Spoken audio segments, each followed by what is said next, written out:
Right, so, ever heard of a guy named Decca Heggie? Decca Heggie. Rings a bell vaguely. Remind me. So picture this. HMP Stretford, tough prison, right?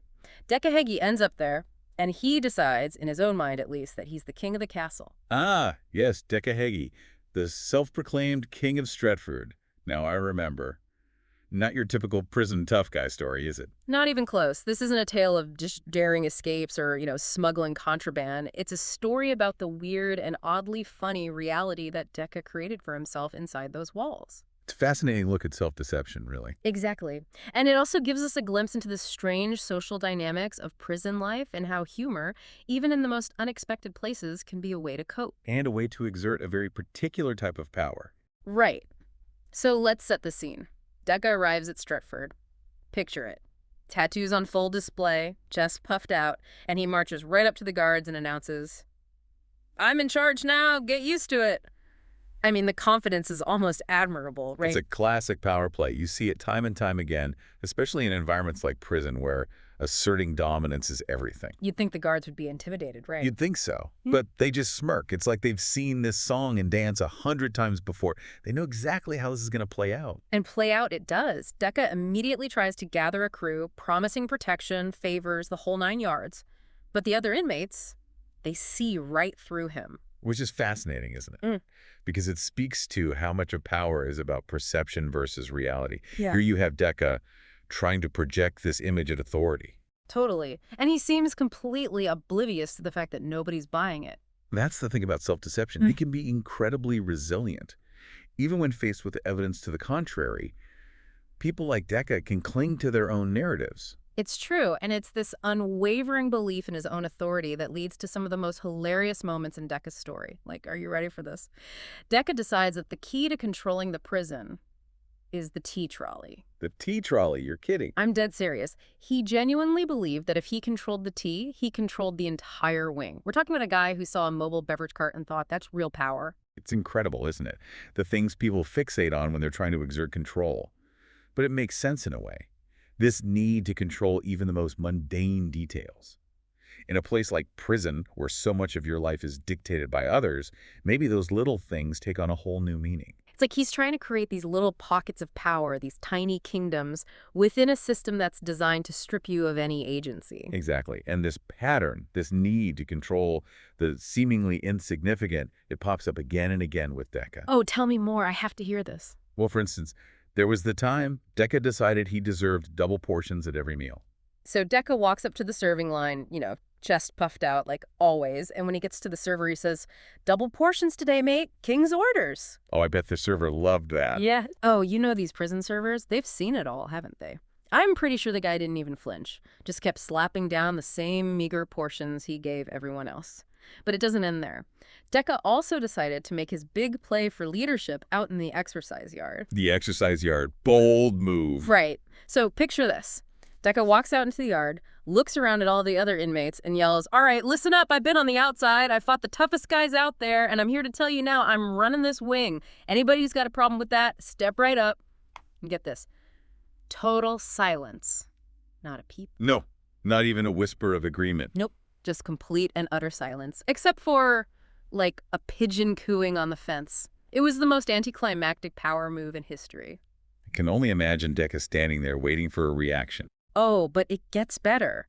He looks around at everyone, nods, like their silence was a sign of respect, and goes, "Good talk, fellas. Just wanted to make sure we're all on the same page." That's incredible. The complete lack of self-awareness is astounding.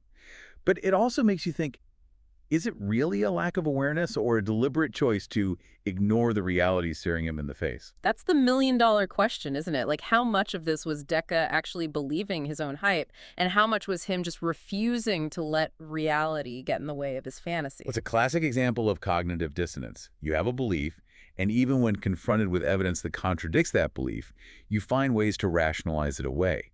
You twist reality to fit the narrative you've created for yourself. Which brings us to, of course, Big Phil. Ah, yes. Big Phil. The real heavyweight champ of Stretford, I presume. You got it. If Decca was the self-proclaimed king, Big Phil was the undisputed emperor of the prison yard, a mountain of a man with a stare that could melt steel, And everybody knew it. Everybody except Decca, perhaps. Exactly. Because one day, out in the prison gym, Decca decides to challenge Big Phil to a little sparring session. You're kidding. He actually thought he could take on Big Phil. I know, right? You'd think after the tea trolley and the silent rally, he might have picked up on the fact that his self-proclaimed authority wasn't exactly widely recognized. So what happened? Did Big Phil just laugh him out of the gym? Well, Big Phil being Big Phil, he decided to humor him. They step into the ring, makeshift, of course, probably just some towels on the floor to mark the boundaries. And remember, this is Decca's big chance to prove he's the top dog. I bet he was in his element, full of bravado, living out those fantasies of being the ultimate prison tough guy. Oh, absolutely. But back in the real world, this little sparring session lasted all of about 30 seconds. A couple jabs from Big Phil, and Decca was on the floor, legs tangled like he'd gotten stuck in a particularly difficult game of Twister. Ouch. Not exactly the triumphant victory he'd envisioned, I'm guessing. Not even close. But here's where it gets really interesting. Most people, after being tossed around like a rag doll by Big Phil, would probably crawl off and lick their wounds, right? Not Decca. He dusts himself off, puffs out his chest, and says, "Just a warm-up. Next time, Big Phil, you're the one who's going down." Unbelievable. He spun getting completely demolished into a victory. That takes a special kind of delusion. Right. And the best part is, everyone else starts to catch on. They realize they've got a live comedy show going on with Decca as the unwitting star. So the inmates start playing along. Oh, yeah. It becomes this whole thing. Like, they start asking Decca for favors, pretending to respect his authority, just to see how far he'll take it. What kind of favors are we talking about? Extra blankets? Yeah. A spot at the front of the phone line? Exactly. Anything to stroke his ego and keep the game going. And I'm guessing Decca ate it up. Hook, line, and sinker. He takes their requests with utmost seriousness, promises to use his influence to help. It's like they've created this whole theater of the absurd around him, and Decca is the only one who doesn't realize he's the punchline. And it wasn't just the inmates, even the guards started getting in on the act.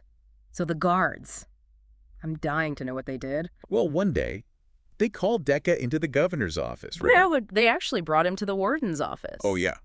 They told him it was a very important meeting, said the governor had a special assignment just for him. Oh, man. I bet Decca was walking on air, huh?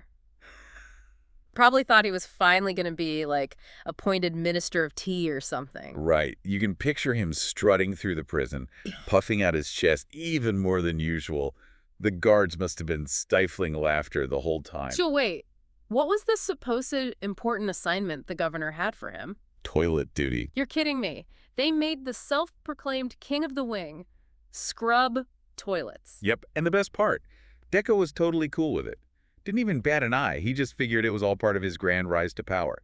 Maybe he thought they were testing his humility or something. Unbelievable. This whole Decca Heggie saga is just wild. It really is. And, you know, it makes you think, did Decca ever question any of this? Did that little voice of doubt ever creep in? Or did he truly live out his days as the King of Stretford, even if it was just in his own head? We might never know the answer for sure. It makes you think about the nature of reality, doesn't it? What even is real when you can so completely construct your own version of it? Exactly. And you have to wonder, was Decca ultimately happier living in his delusion? Was it a coping mechanism? A defense against the harsh realities of prison life? Or was it something else entirely? It's definitely a story that stays with you. What are your final thoughts on Decca Heggie, the self-proclaimed king of Stretford? Well, on the surface, it's easy to laugh at Decca's delusions of grandeur, right? But the more you dig into his story, the more layers you uncover. It's about self-deception, the search for power in unexpected places, and maybe, just maybe, the surprising ways we find humor and resilience in even the most challenging circumstances. It's a good reminder that everyone has a story, and sometimes those stories are stranger than fiction. Thanks for joining me on this deep dive. Anytime. It's been fascinating. Until next time, keep exploring the strange, the unexpected, and the downright bizarre corners of history.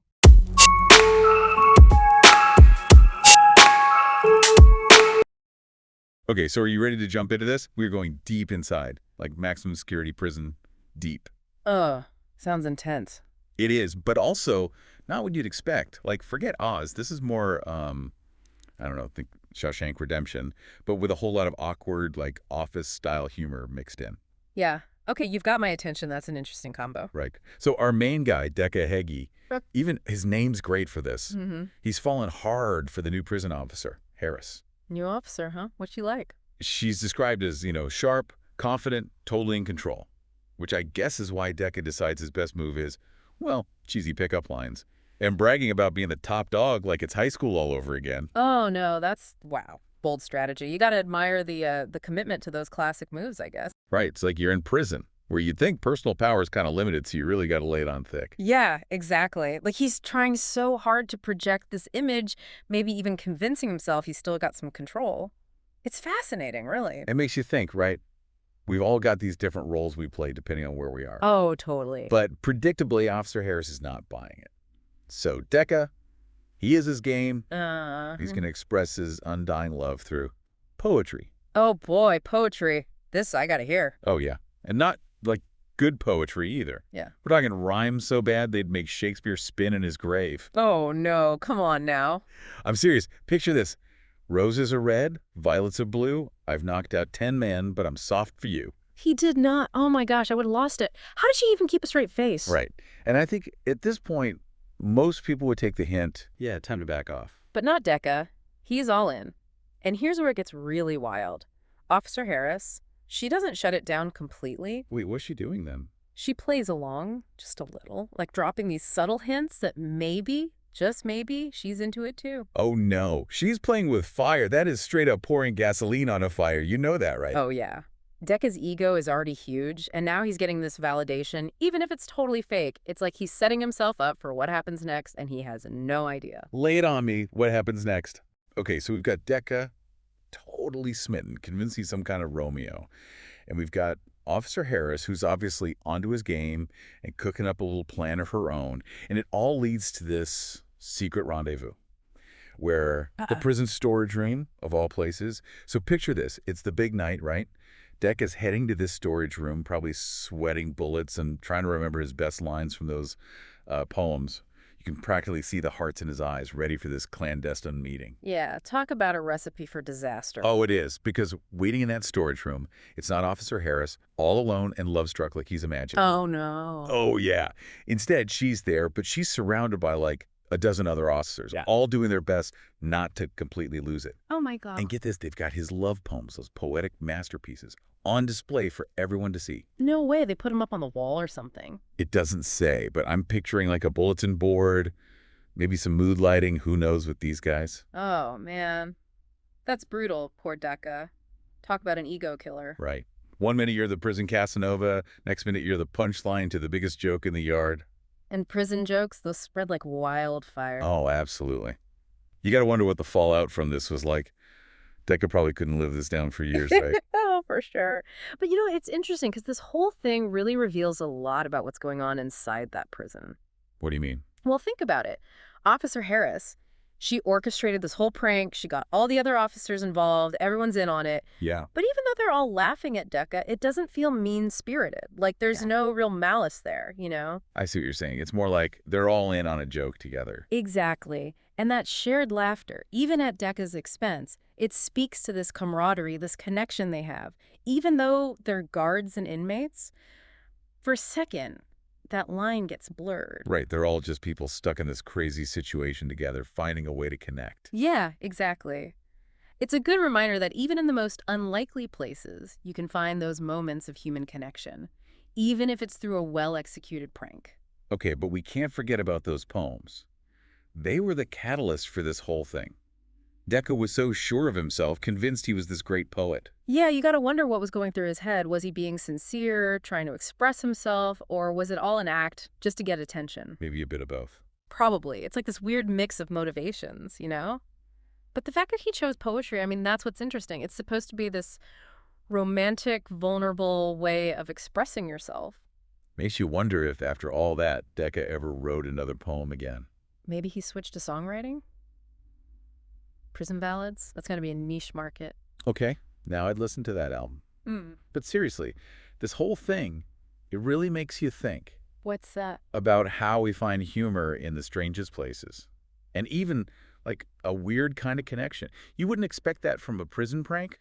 It's true, you don't. It reminds you that there's always more to the story. Everyone's got one. Even a love-struck inmate with a way with words, or at least he tried to. Yeah, no kidding. But hey, at least Officer Harris got a good story out of it, right? That she did. And honestly, isn't that part of what makes life interesting? Those unexpected stories, the moments that make you laugh and also make you think. Totally. Well, I'd say we've reached the end of this deep dive. And what a deep dive it was. We started with some cheesy pickup lines, went through some truly terrible poetry. And ended up somewhere surprisingly profound. Who knew a prison love story could be so revealing, right? You never know where these deep dives will take us. But that's the fun of it, right? Absolutely. So until next time, remember, everyone has a story. Even if it involves questionable poetry and a storage room rendezvous gone wrong. Keep exploring those stories, and we'll catch you on the next deep dive.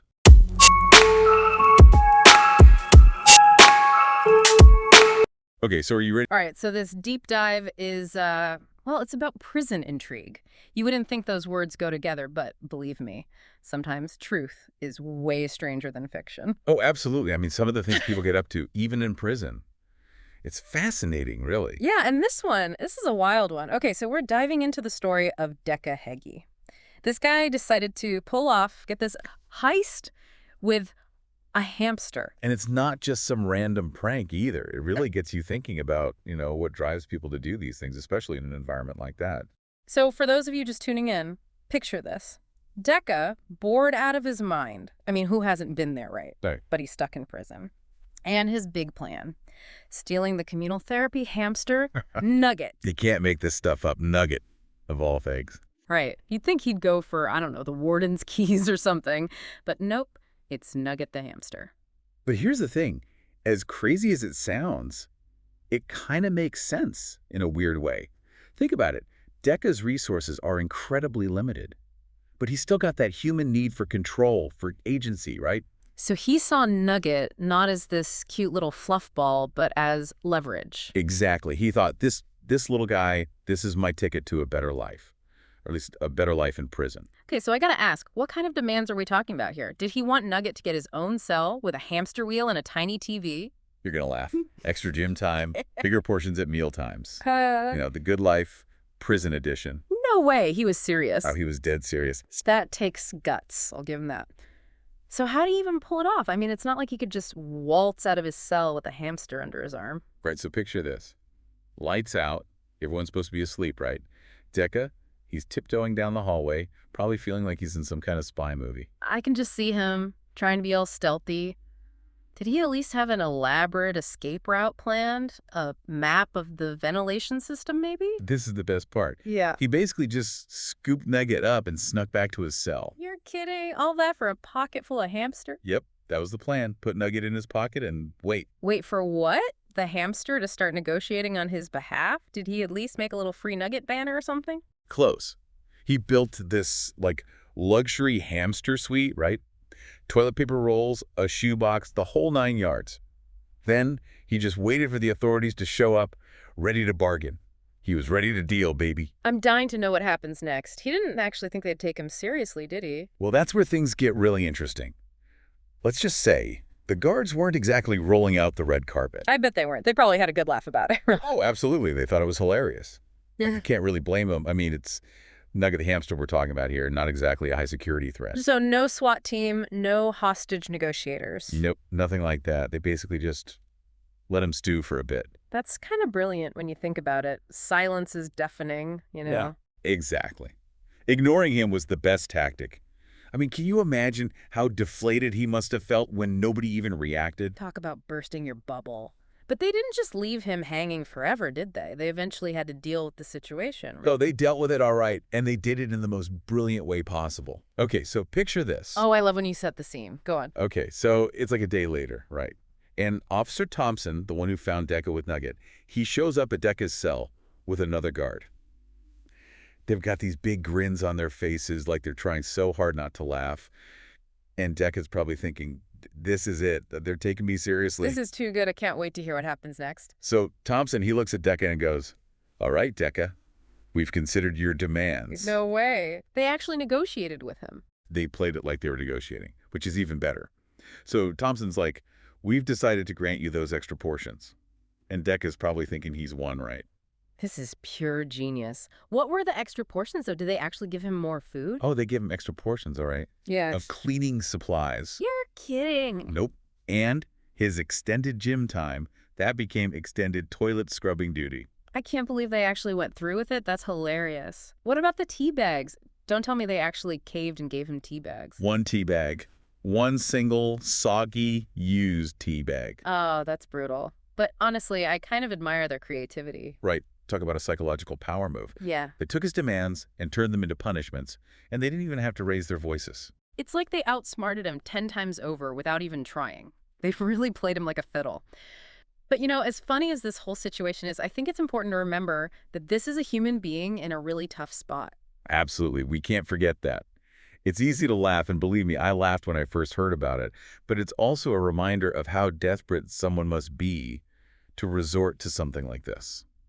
To risk it all for a hamster, even if it was just a desperate attempt to regain some control. It makes you think, doesn't it? It does. It makes you realize how important it is to have some agency in your life, some sense of control, even if it's just over the little things. And when that's taken away, it can lead to some pretty unexpected behaviors. Speaking of unexpected behavior, what about Nugget through all of this? Was he living the good life in his shoebox mansion, blissfully unaware of being a pawn in Decca's game? I'm picturing Nugget in this luxury shoebox penthouse, completely clueless about all the drama swirling around him. Oh, I'm sure Nugget was living his best life, oblivious to the chaos he'd caused. But eventually the jig was up, right? Decca had to return him. Well, yeah, the guards weren't going to let him keep Nugget forever, even with his impressive cleaning skills. He eventually returned Nugget, probably hoping everyone would just forget the whole thing ever happened. I bet that wasn't the end of it, though. I doubt his fellow inmates let him live that down so easily. He probably earned a whole new nickname, right? Oh, you know it. Word around the prison yard was that he became Hamster Houdini, the mastermind who almost broke out of prison with a furry little accomplice. I can just imagine the stories, the legends. It's kind of heartwarming, you know?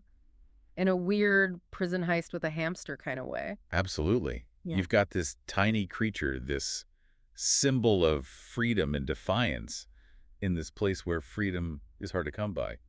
Hey, kind of makes you think, right? It really does. And I think that's what's so fascinating about this whole story. We started with a hamster heist, and we've ended up talking about some pretty big themes: autonomy, freedom, the need for control. And maybe even a little bit about empathy. It's easy to judge, to laugh at Decca's story, but when you really think about it, it makes you wonder what you would do in that situation. What lengths would you go to feel like you had some control over your life? It's a good reminder that everyone's got a story, and there's always more than meets the eye, even if that story involves a stolen hamster and a luxury shoebox hideout. Absolutely. And while Decca's grand plan might not have worked out quite the way he hoped, he certainly livened things up in that prison. That he did. So for all you listeners out there, remember Decca Heggie, the hamster Houdini of prison lore. A reminder that even in the most unexpected places with the most unlikely of accomplices, people will always find a way to strive for a little bit of agency, a little bit of control, a little bit of .t. And on that note, I think we'll wrap up this deep dive. Until next time.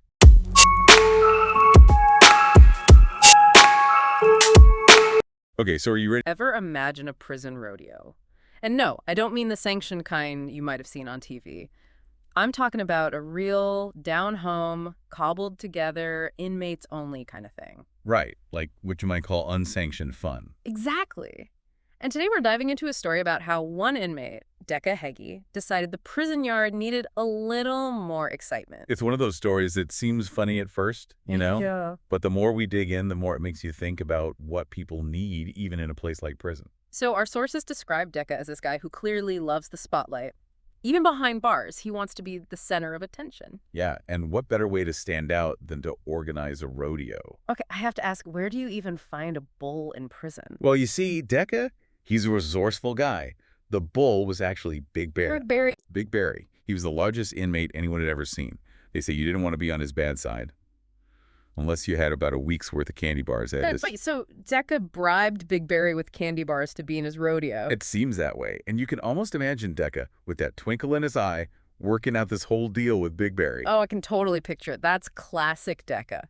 So we've got Decca the mastermind and Big Barry the bull.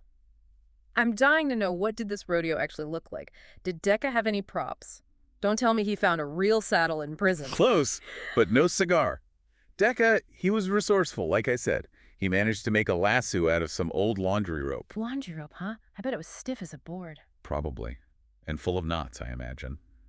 Oh, and for his grand entrance, Decca created a truly magnificent cowboy hat. Let me guess, a lunch tray. Even better, a cereal box. Straight from the prison kitchen, apparently. That's amazing. You gotta admire his ingenuity, using whatever he could find to get that authentic cowboy look. Oh, for sure. And this is where it gets really interesting. You see, Decca's rodeo, it wasn't just about him showing off, really. It became this shared experience, this moment of, like, humor and connection in a place where those things are pretty hard to come by, you know? That's a really good point. So it wasn't just about Decca's need for attention. It was also about, well, like you said, connection, creating something everyone could be a part of. Absolutely. Even if it was just by watching and having a good laugh. Exactly. Okay, so we've got Decca all decked out in his laundry rope lasso and cereal box hat. Big Barry's standing by, probably wondering what he's gotten himself into. What happens when the curtain goes up on this prison yard rodeo? So Decca being Decca, he announces the start of the Decca Heggie rodeo to the whole yard, like a ringmaster at the circus. I bet everyone was so curious, like, what's he gonna do now? Oh, absolutely. And, even in prison, where everyone's supposed to follow the rules and do their time quietly, people still crave those moments of excitement. Totally. It's like we all need something to look forward to, something to break up the monotony, even if it's a little unorthodox. Right, exactly. And I think that's what makes this story more than just a funny anecdote. It shows how resilient the human spirit is. Even in a place designed to take away your freedom, people find ways to express themselves, to connect with each other, to find moments of joy. That's really insightful. So the stage is set, the makeshift props are ready. Does Decca manage to mount Big Barry? Well, let's just say it wasn't the smoothest rodeo mount you've ever seen. Picture, like a toddler trying to climb onto a really big, really uninterested dog. Oh no, that's a hilarious image. It must have been quite the sight. A lot of stumbling, a lot of almost falling, probably a few groans from the audience as Decca tried to haul himself up. I bet everyone was holding their breath like, is he gonna make it? Probably.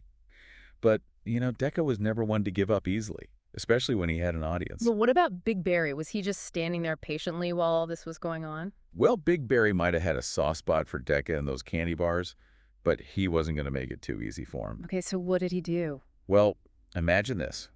Decca, finally, after much effort, manages to scramble onto Big Barry's back.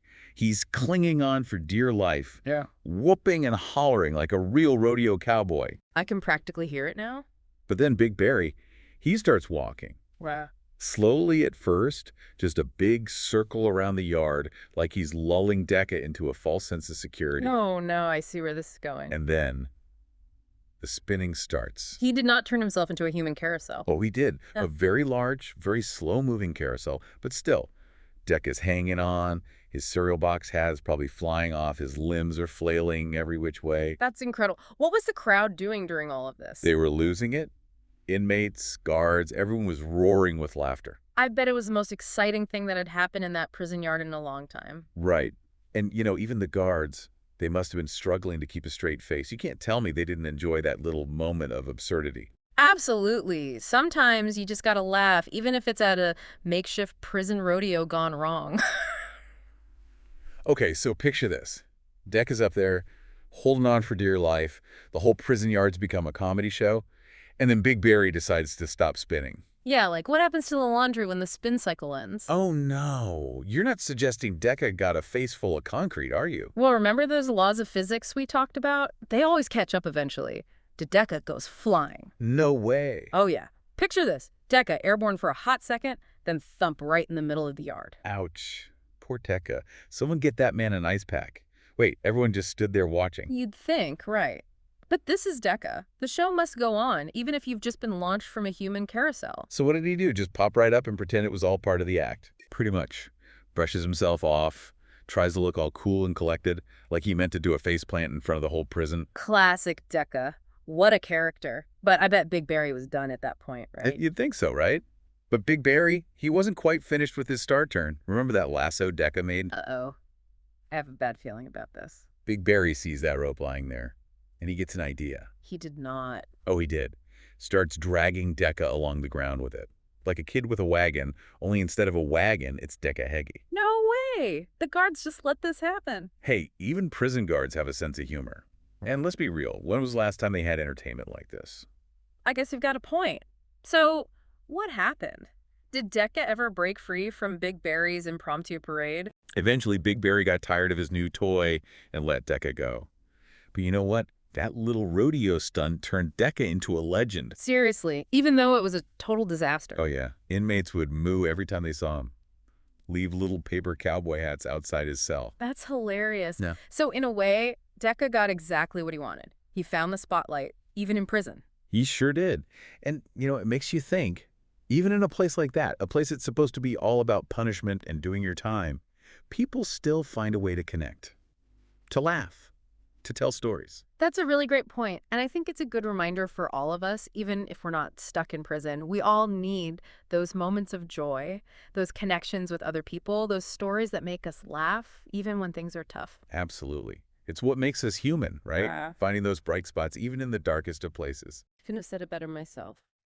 And that's a wrap on our deep dive into the world of Decca Heggie and the prison rodeo. Thanks for joining us, folks. Until next time, keep those stories coming.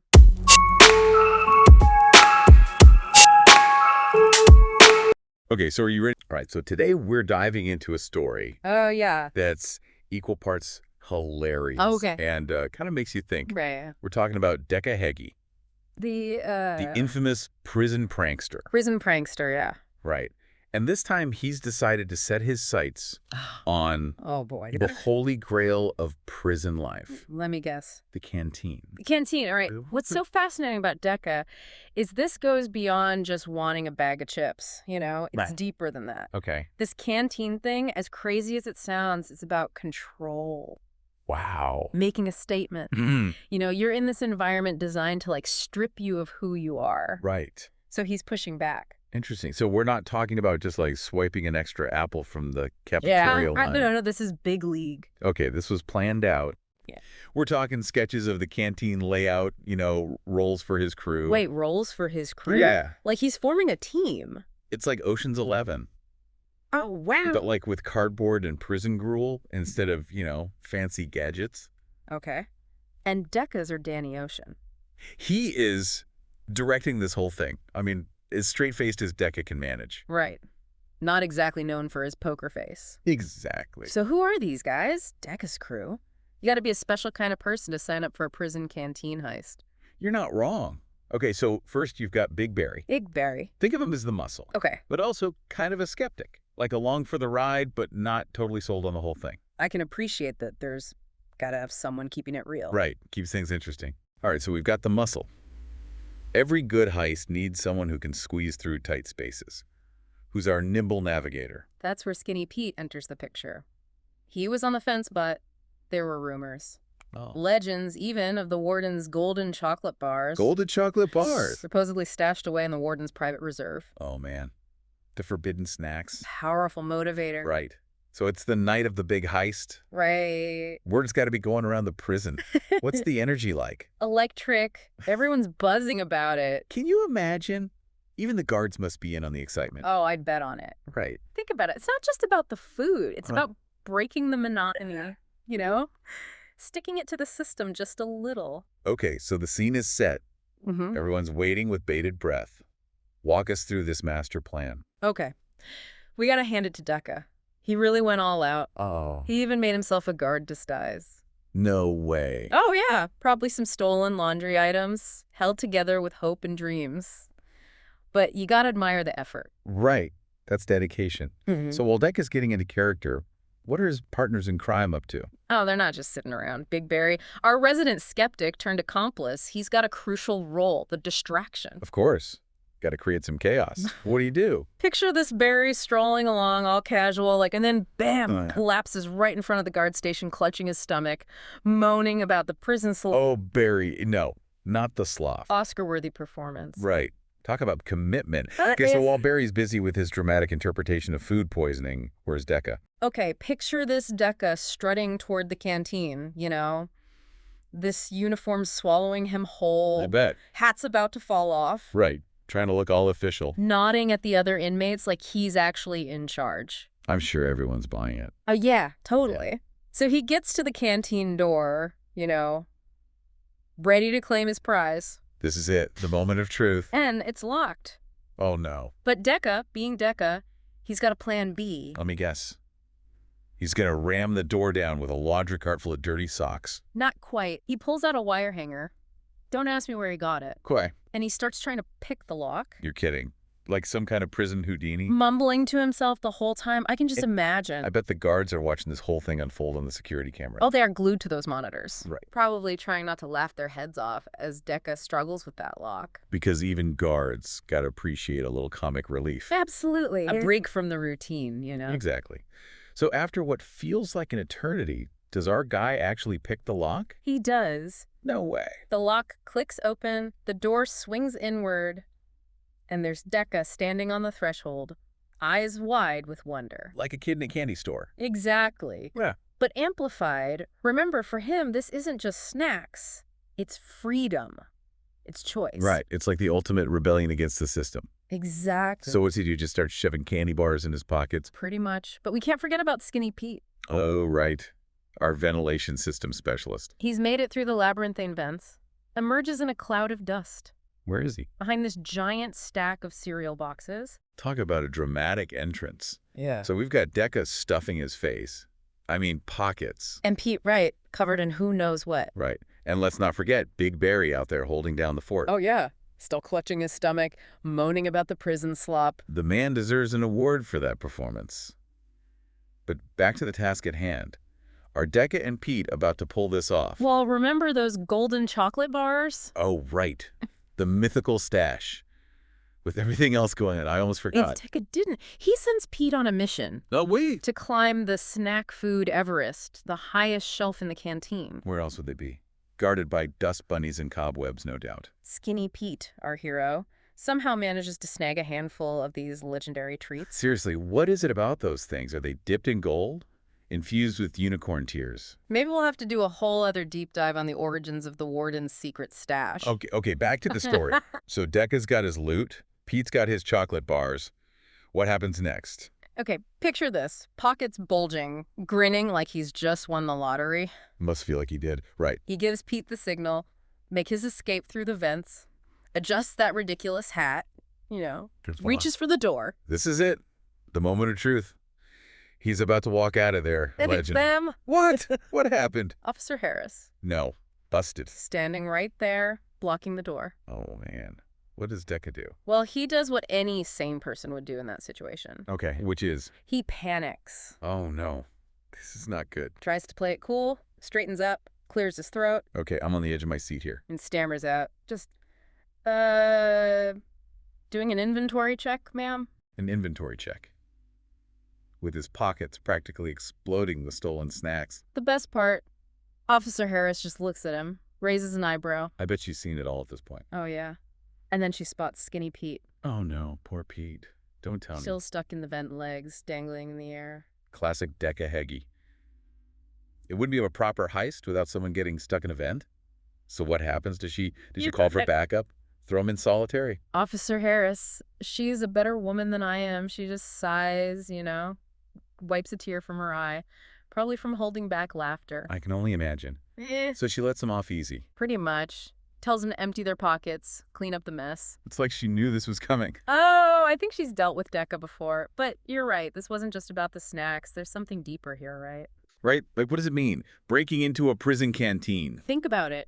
Everything in prison is about control, rules, restrictions. Right. And here's Decca saying no in his own weird way. Just trying to grab a little bit of freedom, even if it's in the form of a contraband cookie. Exactly. It's that human spirit, Yeah. We all crave a little autonomy, a little control over our own lives. So Decca becomes this kind of, I don't know, folk hero. He did. He really did. The great canteen caper became the stuff of legend. A bit whispered in the prison yard. Oh, absolutely.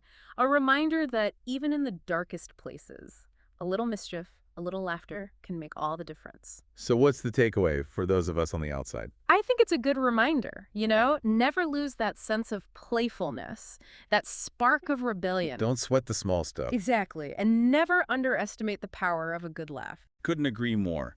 Decca Heggie, prison prankster extraordinaire. Yeah. He might not have gotten away with those golden chocolate bars. But he gave everyone a story they'd never forget.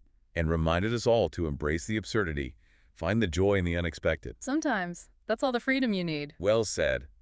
That's going to do it for this deep dive into the wild world of Decca Heggie. Until next time. Keep exploring, keep questioning, and keep laughing.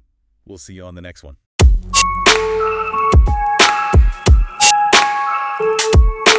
Okay, so are you ready? Okay, so you know how everyone has those little rivalries? Yeah. Like that one person that really gets under your skin? Oh, yeah, totally. Yeah, you just kind of want to, like, I don't know, get back at them. Right. Well, today we're diving into a story about a rivalry that's been brewing for years. Behind bars, we're talking about Decca Heggie. Okay. And to say this guy has a story is a serious understatement. But before we get into why Decca's on the inside, let's meet his nemesis, Danny Christie. See, these two, they go way back. We're talking some serious history here. History of what, exactly? Bad blood. Years of tension. This isn't just some casual disagreement. It's personal.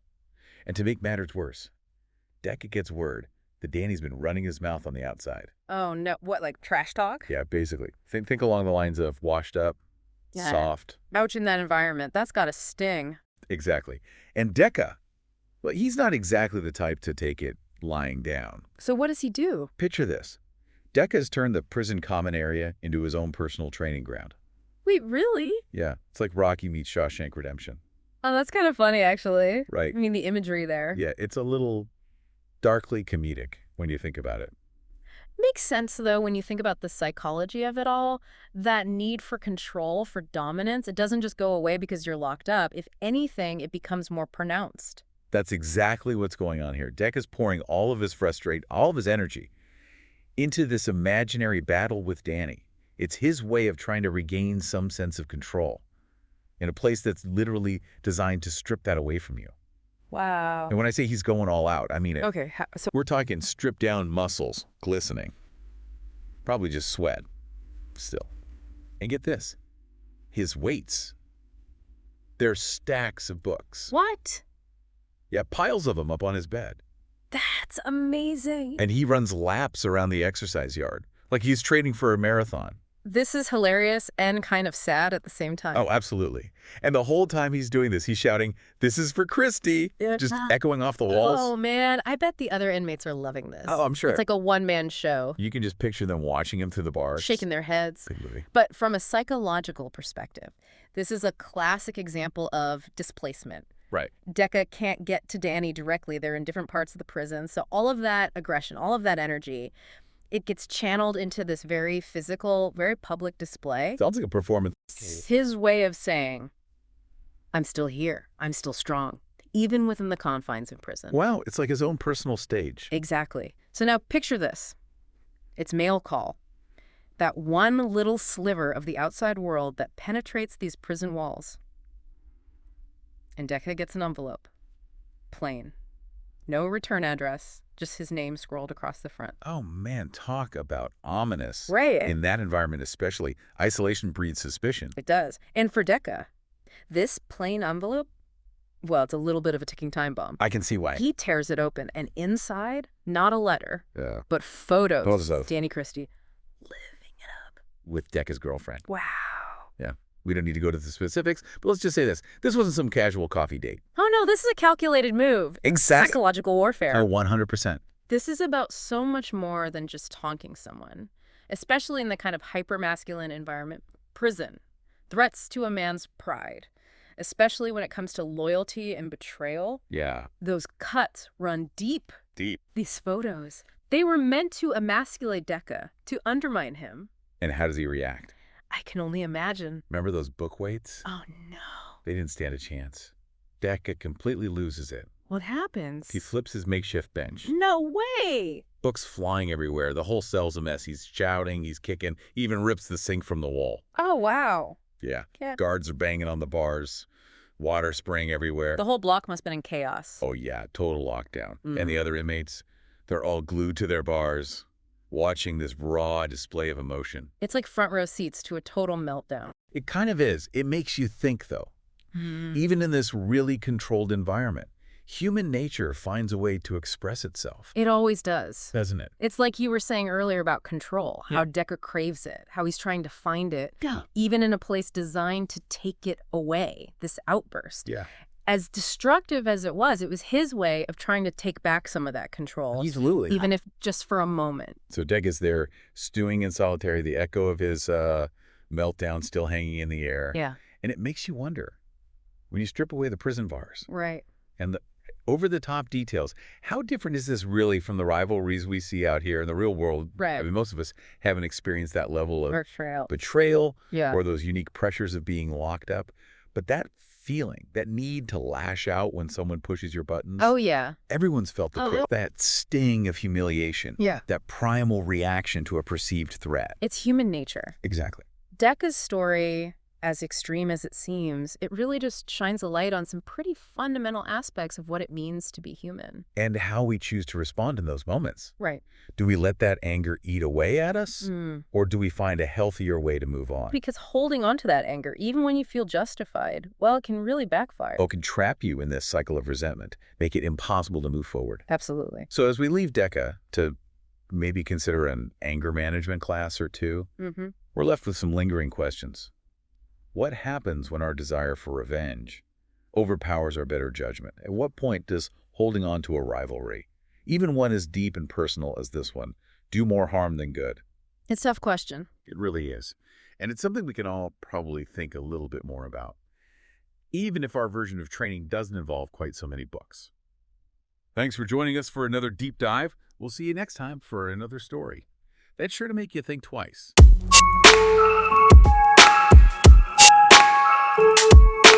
Okay, so are you ready? Ever heard that story about the guy who, busted out of prison with just a wooden spoon? Or the one where they used a nail file to tunnel out? We all love a good prison break story, don't we? But what happens when someone, kind of blurs the lines between fact and fiction, even when it's totally obvious, you know? Well, that's what we're looking at today. This story's got ambition, delusion, and even a pretty uncomfortable chair.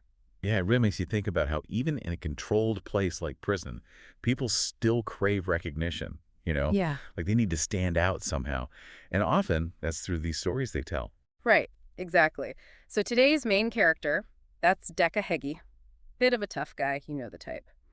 And his story starts, well, pretty typically, in the middle of the prison yard. Picture this. Decca's walking around trying to make a name for himself. And then there's Purple Aki, a name everyone seems to know, kind of whispered with a bit of fear, you know. He was this imposing guy, known to be a bit of a strange character. Classic setup, right? Yeah. You got the new guy wanting to prove something and the guy who's already got the respect and attention. Totally. So Aki walks up to Decca and gives him what seems like an amazing opportunity. But here's the thing. Aki says he's planning this huge diamond heist, and he needs someone, quote, flexible for the job. So you'd think this flexibility test would be something athletic, right? Or maybe showing you're really strong. Yeah, you'd expect something that actually makes sense, like something you need for a heist. Exactly. Instead, what does Aki do? He pulls out this tiny little wooden chair, you know, the kind you might see in a kindergarten classroom. Totally out of left field. It's ridiculous, right? That's the first sign that something's off here. Is Aki serious, or is he just messing with Decca? Well, Aki, totally serious face, tells Decca that to be a part of this big heist, he's got to squeeze through the chair. Why? Oh, you know, for the air conditioning vents, obviously. It's all about what Aki's doing to Decca psychologically, right? He's playing on Decca's need to be accepted, to escape his situation, even if it means believing something totally crazy. He's falling for it hook, line, and sinker because he wants to be a part of something exciting, something bigger than just prison life. Exactly. And that need to escape the ordinary, even if it's through fantasy, well, that's something we see all the time, not just in prison. It's a very human thing. So you've got Decca, right, faced with this totally ridiculous challenge. And what does he do? He goes for it, of course. He's not backing down, not with everyone watching. It's all about saving face, isn't it? Yeah. Even in prison, there's this pressure to look tough, to maintain your image. Oh, totally. It's like this whole culture of ego and competition. Exactly. Right. And Decca, he's so caught up in proving himself, he starts trying to cram his body through this tiny little chair. Can you even picture this scene? The prison yard, this absurd test, all the other inmates watching. It's almost like a slapstick comedy routine, right? Absolutely. And the other inmates, they're eating it up. It's a break from the monotony, you know, a little entertainment.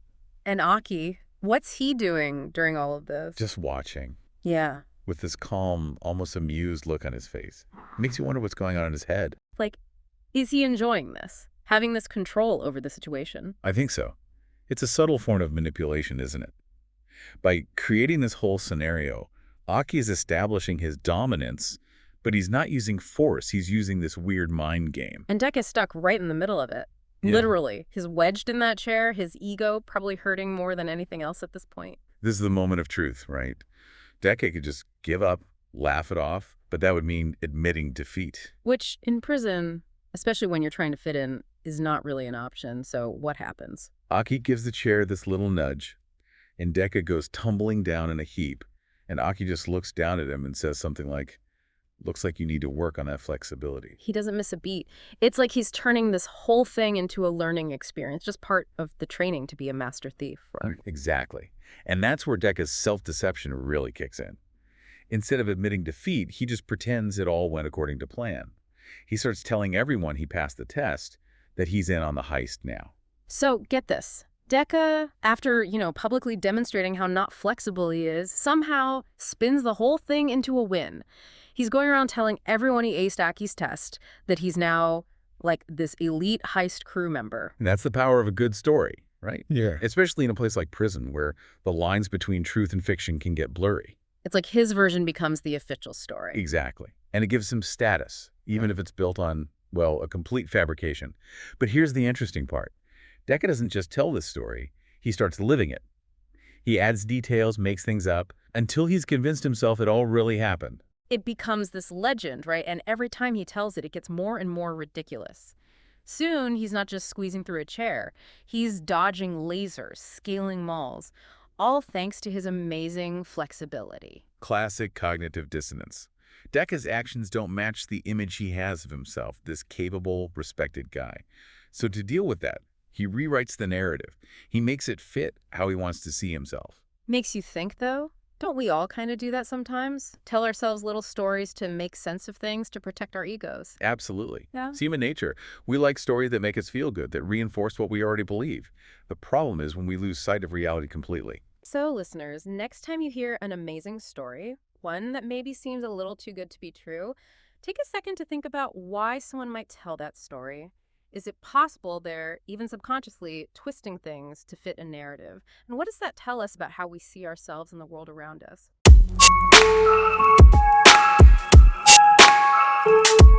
Okay, so, when you think about those legendary mentorships, like you've got Yoda and Luke Skywalker, Right. Mr. Miyagi and Daniel San. Yeah, the classics. It's like that classic student-teacher dynamic. Yeah. Well, get ready for like a real head-scratcher. Okay. Because today we're diving into a story about maybe the most unlikely mentorship Okay.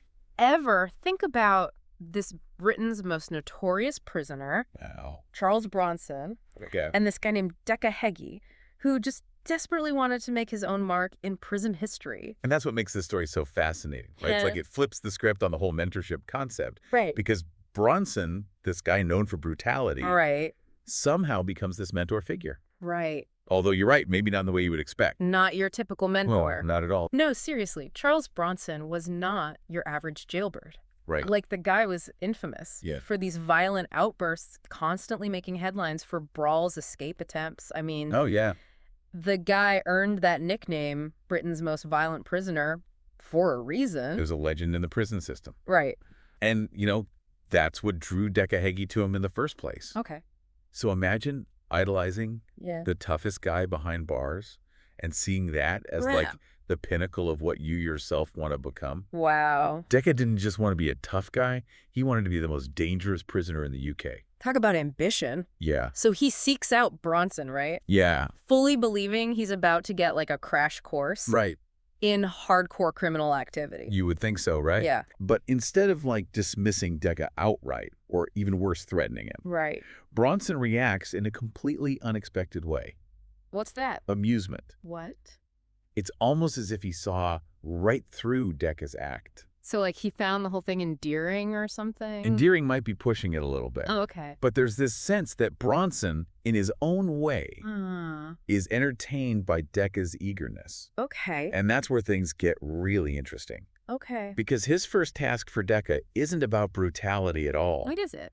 It's about interior design. Wait, what? You heard that right. I am... Bronson tasks Decca with wallpapering his prison cell. Really? And not just any wallpaper. We're talking tigers, lions, skulls. Oh, wow. Basically the most fierce imagery you can imagine plastered all over the walls. Can you picture Decca's face? Oh, I know. Talk about mixed signals. Right. Here he is, ready to dive into the world of, like, hardened criminals, and he's handed a glue stick and told to decorate. I know, it's incredible. Wow. It's this juxtaposition of this notorious hard man requesting art in a place that's designed to strip you of your individuality. Right. It really makes you think about Bronson's need for control, even in a setting where he has so little. So what does Decca do? Does he balk at the idea? Surprisingly, no. Okay. After that initial confusion, he just completely throws himself into the task. Really? Almost obsessively, actually. Wow. He's scavenging for materials, meticulously cutting and pasting. Wow. And Bronson's watching all this. Oh, yeah. So it's like this bizarre master-apprentice dynamic that emerges, Right. with Decca willingly playing the role of the eager student. Even if the lessons aren't quite what he expected. I bet Bronson is getting a kick out of this whole situation. Oh, absolutely. Yeah. You can almost hear him thinking this is too easy Right. as he sits back and watches Decca scurry around. Wow. But little does Decca know, this is just the beginning. It's kind of like you touched on something there, this whole master-apprentice dynamic. Yeah. Because as if, like, wallpapering Bronson's cell wasn't bizarre enough, Right. the tasks just get more and more outlandish. Yeah. Right? Oh, absolutely. So what happens? So the wallpapering, that was like the tip of the iceberg. Bronson, always wanted to keep things interesting, starts piling on these increasingly menial tasks. What else does he have him doing? We're talking clipping Bronson's nails, doing his laundry. What? The guy's No. practically Decca's become his personal housekeeper. It's like Bronson's playing a prank on him or something. Sure. Like, let's see how far I can push this guy. Exactly. And the best part is the other inmates are in on the joke, too. Oh, I bet. So imagine this, right? Decca, this aspiring tough guy, Right. running around with Bronson's laundry, like a, Oh, my God. dare we say it, like a hotel maid or something? The other inmates are loving this. Oh, they're eating it up. I bet this is like the stuff of legends within the prison. Oh, absolutely. And the sources really capture that amusement. Like, Yeah. there are actual quotes from other prisoners mocking Decca, Like what? calling him Bronson's butler, joking about him mastering tough guy vacuuming and stuff. Oh, man, that's brutal. Talk To about, be the butt of the joke in that kind of environment. I know, it's like the ultimate humiliation, right? Right. And yet Decca never seems to catch on. So he's buying into this whole, like, apprenticeship thing. Hook, line, and sinker. Really? He actually brags about these chores to the other inmates, No way. completely missing the irony. Wow. It's like he's convinced himself that, like, scrubbing Bronson's toilet Right. is like some secret training regimen for becoming the UK's most dangerous man. Wow. Talk about self-deception. I know, right? It's incredible. But what is going on in this guy's head? Right. Like, why does he cling to this delusion so tightly? That's the million-dollar question, isn't it? Yeah. And it really speaks to, I think, this fundamental human need. Okay. The need for connection, the need for purpose, the need for validation. Right. Here's Decca. He's surrounded by the toughest of the tough. Yeah. And he desperately wants to belong. He wants to prove himself worthy, Yeah. even if it means embracing a reality that everybody else can see right through. So he's clinging to this fantasy. It gives him a sense of belonging, Yeah, sense of purpose, even if it's all just a fabrication. exactly. It's almost kind of sad when you think about it. It is kind of sad. Yeah. And, while Decca's running around fulfilling all these domestic duties, Right. Bronson's lapping it up. Oh, I bet. There's actually a quote from one of the sources that says he used to watch Decca scurry around Okay. with this proud, almost fatherly grin. A fatherly grin. Now that's not an image you typically associate with, like, Charles Bronson. Right. What do you make of that? It's fascinating, isn't it? Yeah. It's like Bronson, in this, like, strange, twisted way, Yeah. saw a bit of himself in Decca. Like that eagerness to prove him, that distorted perception of, like, what it means to be tough. Right. But whether that grin was genuine amusement or just Bronson toying with Decca for his own entertainment, Right. well, that's a question for the ages. So we've got Decca, the aspiring hard man, turned glorified housekeeper, Right. and Bronson, the notorious prisoner who seems to be getting his kicks Yeah. out of this whole charade. Yeah. So where does it go from there? Well, there was one incident that really highlights just how far down the rabbit hole Decca had gone. Right. His exchange with one of the prison guards, a guy named Officer Harris. Okay, let's hear it. So we got Officer Harris coming into the picture now. Yeah. What happens next? Well, word had gotten around the prison about Decca's so-called hard man training, and everyone's in on the joke at this point, Right. including Officer Harris. Okay. So picture this. Okay. Officer Harris walks up to Decca, completely deadpan, Mm-hmm. and asks him, how's the training going? Is Bronson working you hard? And Decca, being completely oblivious, just takes the bait. Oh, absolutely. Oh, no. He puffs out his chest and he launches into this whole spiel Really? about, discipline and order. Right. And how he's, learning the ropes of being, the toughest bloke in Britain. All while he's, polishing Bronson's shoes or something? Probably. Yeah. That is rough. And just when you think it can't get any worse, Yeah. Officer Harris hits him with it. What does she say? She says, completely straight-faced, "Well, if you're up for a real challenge, I hear Bronson's toilet could use a good scrubbing." Oh, I know. She didn't. Oh, she went there. Wow. It was this blatant, almost cruel joke designed to just expose the utter absurdity of this whole situation. Yeah, so how does Decca react to that? Does he finally see the light? You would think, right? Yeah. But no. Yeah. Without missing a beat, Decca replies, "Already on it," Yeah. completely serious. He's doubling down. I know. That's unbelievable. It's incredible, isn't it? Yeah. And this incident, I think, really drives home, Yeah. how powerful that need for validation can be. Right. To the point where we might cling to narratives about ourselves Right. that are clearly untrue, even humiliating, Right. just to feel like we belong, like we're a part of something bigger than ourselves. So it makes you wonder, was Bronson intentionally feeding into all of this? Did he see this as some sort of psychological experiment, a way to exert his power even from within a prison cell? Right. Or was he just bored and looking for a laugh? Who knows, right? Yeah. I mean, it's impossible to know for sure. Right. But it definitely adds another layer of complexity It does. to this already bizarre story. Yeah, and it kind of makes you think, Right. how often are we doing that even in the outside world? Exactly. Constructing these narratives about ourselves, Yeah. the people around us that maybe don't reflect reality Yeah. just because we crave that connection. That purpose. Yeah, that sense of purpose. Exactly. So to our listener, Yeah. we leave you with this. Okay. The next time you find yourself kind of questioning a situation, wondering if you're seeing things clearly, Yeah. remember Decca Heggie Right. and his unusual bond with Charles Bronson. It's a good reminder. Because it really is a reminder that sometimes that line between mentor and manipulator, Right. between reality and self-deception, Yeah. can be pretty blurry. Very blurry. And maybe, just maybe, there's a little Decca in all of us.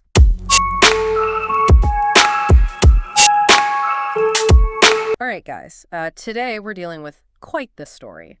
We're diving into a story about prison legends, dreams, and this one inmate who takes, manifesting to a whole other level. Yeah, what's interesting here is that you see someone in an extremely challenging environment, and I don't think it gets much more challenging than prison. Oh, absolutely not. You see how they use psychological mechanisms to cope? Yeah, and to set this up for everyone, picture this. Decca Heggie, prisoner. And he suddenly becomes utterly convinced that he and this notorious hard man, Lee Duffy, are best buds now. Right. And the way this unlikely bromance kicks off is, get this, a dream. Yeah, and this is where it gets really fascinating for me. He doesn't just have this dream and, wake up and go, ooh, weird dream. He, bursts out of his self. Right. Telling everyone about his new best friend. It's like he woke up and was like, yep, new reality. This is it. Yeah. Talking about commitment to a dream. It's more than commitment. I mean, you've got to remember this is prison. This is respect, reputation. That's everything in this world. Everything. So when you think about it like that, it starts to make a little more sense. Okay. I see where you're going with that.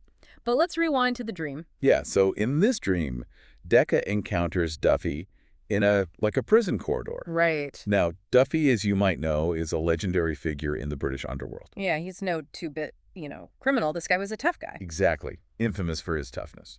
So for Decca, he represents the epitome of power and respect. Oh, yeah. Within the prison walls. Okay. And in this dream, Duffy singles Decca out. He praises his fighting skills. I bet that felt pretty good. Especially in prison where, there's that constant striving to prove yourself. It plays directly into those deep-seated desires for, recognition, respect that we all have.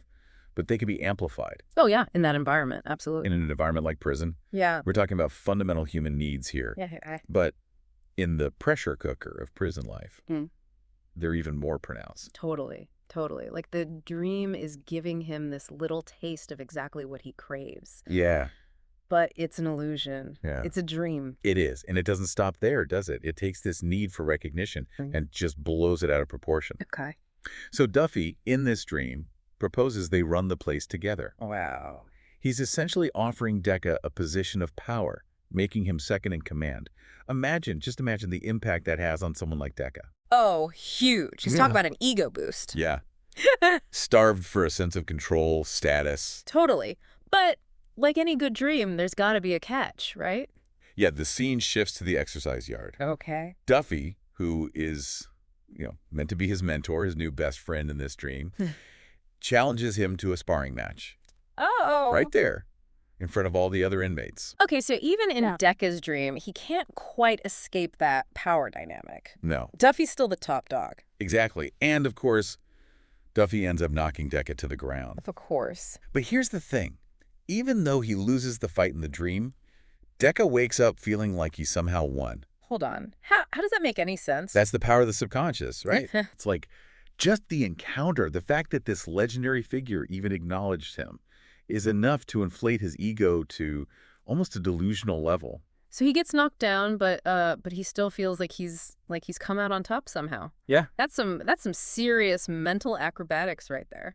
Yeah, and this is where, even though the dream is over, this is where it starts to seep into his waking life and really affect how he behaves. He takes this incredibly subjective experience and he constructs a whole new reality around it. Yeah, and that brings us back to Decca making his kind of a grand announcement to the other inmates. Right. When he's telling them, oh yeah, me and Duffy, we're practically joined at the hip now, what do you think's going through their minds? Well, you got to remember, this is prison. Humor, Yeah. right? Especially like dark humor is a huge part of prison culture. Oh, absolutely. It's a way to cope with the stress, the boredom, the lack of control. So, I imagine there's a lot of eye rolling going on, a lot of chuckling to themselves. Like, yeah, okay, Decca, whatever you say. Yeah, exactly. They might even play along with it. Right. Use it as a way to, poke fun at him, maybe turn it into, a running joke. Yeah. It's a source of entertainment in a very bleak environment. But it's got to be more than just a joke, though, right? I mean, you were saying before, this is prison. It's all about respect, reputation. Totally. So Decca coming out with this outlandish claim, as crazy as it sounds, this is his way of trying to climb that social ladder. Absolutely. Yeah. By aligning himself with Duffy, even if it's all in his head, he's attempting to elevate his own status. Right. It's like he's created this protective shield around himself, this aura of don't mess with me, all because of a dream. And when you think about it like that, that's kind of brilliant. I mean, it's delusional, obviously, but it's also like a really savvy move. Oh, savvy. Yeah. And it Yeah. speaks to the incredible resilience of the human psyche, especially in the face of adversity. Totally. Think about some of the coping mechanisms that we Mhm. see in prison, right? Creating these narratives of power, Right. clinging to fantasies, finding solace in even the smallest victories. Totally. Decca's story, as weird as it seems, it fits right in with those patterns of behavior. So the other inmates, they're kind of humoring him, but they're also keeping him in check at the same time. It's this weird balance between amusement and control. It's a delicate balance. They might joke about it. Yeah. There's always this, this unspoken understanding that everyone knows the truth. Right. And if Decca were to step out of line, if he were to really try and use this, fabricated friendship to his advantage, I don't think. Yeah, I don't think it would end well for him. No. The other inmates would put him right back in his place. Exactly. But here's the thing. Even though everyone's in on the joke, Decca himself, he never backs down from this story. He internalizes it, this dream, to the point where it becomes his reality. Why? It fuels his ego, his confidence, and that unwavering belief, even though it's based on a complete fabrication, it has a very real impact on how he navigates life within the prison walls. So it's like he's kind of managed to carve out this space for himself in this, really rigid social structure. Yeah, just because he genuinely believes in this dream. Yeah. It's wild. It's like he's created his own reality, and everyone else is almost forced to kind of play along. And it's a fascinating example of how these kind of myths and legends can emerge in these confined social structures, don't you think? Oh, yeah, for sure. I mean, think about it. You've got this environment where information is really tightly controlled. Right. There's boredom, there's uncertainty all the time. Constantly. And there's this real hunger for stories. Yeah, for anything to break up the monotony. Exactly. And Decca's story, as outlandish as it seems, Yeah. it really taps into that human need for entertainment, to escape even just for a little bit. Oh, absolutely. But I think what's even more interesting is how this self-made legend, this, belief that he's somehow like buddies with a figure like Duffy, how that might actually have a tangible impact Yeah. on his actual standing in the prison. You think so? You think it really makes a difference? Well, think about it this way. Okay, yeah. We know that perception, especially in a place like prison, perception is everything, right? Totally. Reputation is everything. So let's say you're another inmate. Right. You see Decca walking around, but there's this different energy about him now. Oh, yeah, he's got that air of, I know something you don't. Exactly. This confidence, this swagger. Like, don't mess with me, I'm friends with Duffy. Right. And you might not buy into it, not completely, but there's always that little bit of doubt. That little seed of what if he is telling the truth? Exactly. Like, what if he really does have Duffy's ear? What if they really are close? And that doubt, that uncertainty. Yeah. That's enough to make other inmates hesitate. Right. Think twice before they do anything that might, upset Decca. Oh, totally. Totally. It's like a self-fulfilling prophecy in a way. Wow.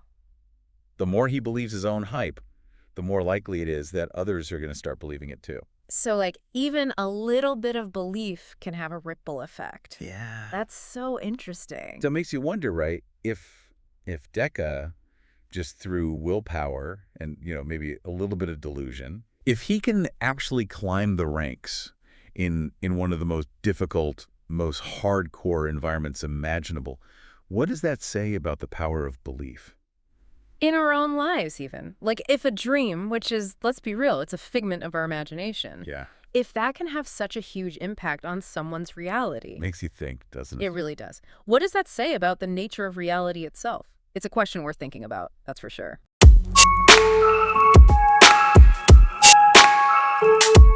All right, so this deep dive, It's a bit different. Okay. We're dealing with, a story. and the setting is pretty intense. Oh, really? Yeah, we're talking about a UK prison, Wow. Okay.